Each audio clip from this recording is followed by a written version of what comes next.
পবিত্র কাবার গিলাফ পরিবর্তনের নিয়ম বদলেছে।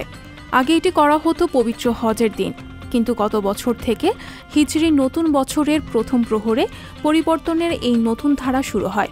সে অনুযায়ী মঙ্গলবার বা বুধবার কাবায় নতুন গিলাফ বসানো হবে। কর্তৃপক্ষ এক বিবৃতিতে জানিয়েছেন, এরই মধ্যে গিলাফ পরিবর্তনের সব প্রস্তুতি সম্পন্ন হয়েছে। যথাযোগ্য মর্যাদায় এই পবিত্র দায়িত্ব পালন করা হবে। জাতীয় পর্যায়ের বিশেষজ্ঞদের একটি দল হাতে এটি সেলাই করে টাঙিয়ে দেবেন।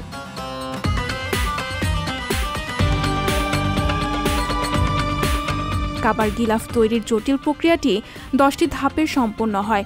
প্রথমে রেশম ও সুতার পিণ্ডির মান ল্যাবে পরীক্ষা করা হয়। এরপর সুতায় রং করা হয় এবং স্বয়ংক্রিয় মেশিনে কাপড় বোনা হয়।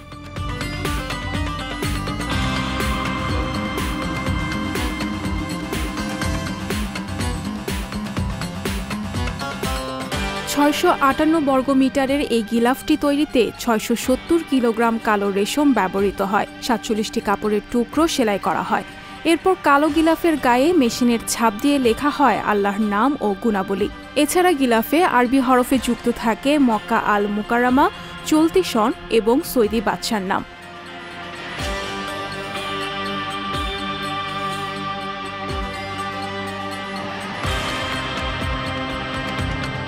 সঞ্জিতা শম্পা, সংবাদ প্রকাশ।